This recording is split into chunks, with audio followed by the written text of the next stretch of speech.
বিষয় খুব ইন্টারেস্টিং লাগলে আমি আসবো নিশ্চয়ই জিষ্ণুবাবু পরবর্তী বক্তা তার কাছে। এক হচ্ছে মাওবাদী গল্প, আমি জানি না বাসুবাবু মাওবাদী গল্প বলছে, বাম আমল থেকে শুরু করে এত মাওবাদী মুভমেন্ট, মাওবাদী অ্যাকশন, এত ট্রেন উড়িয়ে যাওয়া, এত দায় স্বীকার করা, এত লোক খুন, এত লোক কিডন্যাপ, এগুলো সমস্ত গল্প মনে হচ্ছে আজ শুনতে বেশ বেশ মজা লাগছে যে আসলে মাওবাদী বলে সবটাই নাকি গল্প, বাস্তবে কিছু নেই।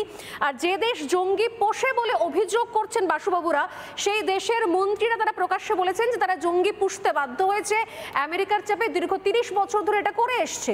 আমি জানি না যে এই ন্যারেটিভগুলো কি আমরা কানে তুলে বুঝে নিই যে আমরা শুনবো না, যে আমরা দেখবো না যে আমি যদি টার্গেট করতে থাকি মোদী সরকারকে, তাহলে মোদী সরকারের আগের জমানায় কোনো সন্ত্রাসবাদী নাশকতা হয়নি, মুম্বাই হোক, বিভিন্ন জায়গা হোক, সেখানে কোথাও কোনো বিস্ফোরণ হয়নি, কোনো সময় পাকিস্তান দায় স্বীকার করেনি, কোনো আল কায়দা মুভমেন্ট হয়নি, কোনো বিশ্বের অন্য কোনো প্রান্তে কখনো কিছু হয়নি। শুধুমাত্র মোদী সরকার যে মুহূর্তে এলো সেই মুহূর্তে নাকি জঙ্গিরা ভালোবেসে বিভিন্ন ঘটনা ঘটাতে শুরু করলো। আমরা নিজেদেরকে বোঝাতে পারি, বিশ্বাস করতে পারি, কিন্তু এগুলো কি বাস্তব? 2008 আমরা ভুলে গিয়েছি। আমি এই প্রশ্নের উত্তরগুলো আপনার কাছে নেব, ডেফিনেটলি সবার কাছেই নেব। তার আগে নেক্সট পরবর্তী বক্তা আমি পরপর বক্তব্যগুলো শুনিনি। আমার যে প্রশ্নগুলো আছে জমিয়ে রাখুন, আপনাদের যে প্রশ্নগুলো রয়েছে সেটাও আমাকে পাঠান, আমরা নিঃসন্দেহে তারপর প্রশ্নের উত্তরগুলো খুঁজব। জিষ্ণুবাবু, আপনি গণতন্ত্রের কথা বললেন, এই যে শক্তির কথা বলছেন যারা অপারেশনে সিঁদুরের বিরোধিতা করেছেন এবং এই জঙ্গলে যারা জঙ্গল মানুষের কথা বলছেন, বলে তারা যেটা করতে চাইছেন তারা আসলে ভারতীয় গণতন্ত্রের বিপক্ষে। তাদের কাছে সবচেয়ে বেশি সিপিএমের সময় যারা সিপিএমের নেতা, আমি সেই গ্রামে গিয়ে গত বছর দোল পূর্ণিমার সময় ছিলাম, যে বাড়িটায় ছিলাম সেই বাড়ির সিপিএমের নেতা বাড়ি, তারকে মেরেছিল একদম নিরীহ মানুষ, সে শ্রেণীশত্রু কিছু না, দিন আনে দিন খায়, সিপিএমের একটা রাজনৈতিক দলের সঙ্গে ছিলেন। আসলে এরা ভারতীয় গণতন্ত্রের বিপক্ষে। ভারতীয় গণতন্ত্রে যে রাজনৈতিক দলই থাকুক না কেন, তারা ভারতীয় গণতন্ত্রটাকে শেষ করতে চায়। আর এই জঙ্গলের কথা বললেন না, শিলদাতে যেখানে আমি গেছিলাম, ওই গ্রামে একটা 2 স্টেজ ল্যান্ডমাইন বসাতে যত টাকা লাগে সেই টাকা দিয়ে ওই গ্রামের লোকগুলোকে 15 দিন দুবেলা খাইয়ে দেওয়া যায়। এই 2 স্টেজ ল্যান্ডমাইন যে দিচ্ছে, সেটা পাকিস্তান দিচ্ছে না চীন দিচ্ছে? তারা কি ওই গ্রামের মানুষের জঙ্গলের জন্য দিচ্ছে? তারা 2 স্টেজ ল্যান্ডমাইন এর জন্যই দিচ্ছে যে আমাদের দেশ টুকরো টুকরো হয়ে যাবে, নষ্ট হয়ে যাবে।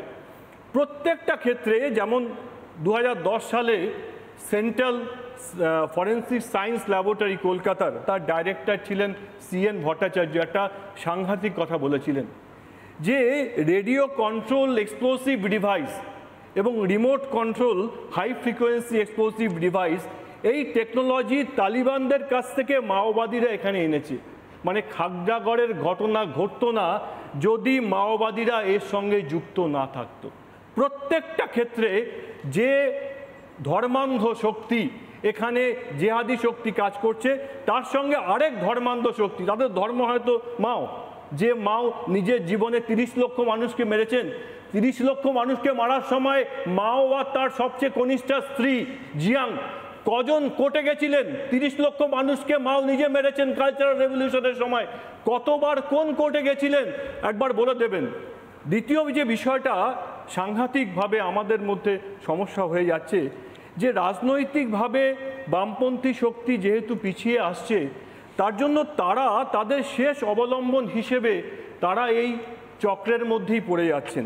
যারা অপারেশন সিঁদুরে গিয়ে ভারতবর্ষ আর পাকিস্তানকে একই জায়গায় দাঁড় করিয়েছেন, তারা ভারতবর্ষের জেনারেলদের সঙ্গে মুনিরকে একই জায়গায় দাঁড় করিয়েছেন। কিন্তু যে মুনিরের ব্যাপারে একটু বলছিলেন না, আমেরিকার অঙ্গুলি হেলনে, আরে মুনিরের বিরুদ্ধেই তো আমেরিকার অঙ্গুলি হেলনের বহু কথা আছে।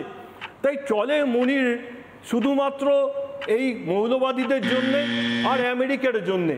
তাই মুনিরের সঙ্গে আপনারা তুলনা করলেন আমাদের এখানকার জেনারেলদের। পাকিস্তানের আমি দুটো ঘটনা বলাটা খুব দরকার। অপারেশন সার্চলাইট টিক্কা খানের সময়, সেই সময় সব মিলিয়ে 4 লক্ষ মহিলাকে ধর্ষণ করা হয়েছিল।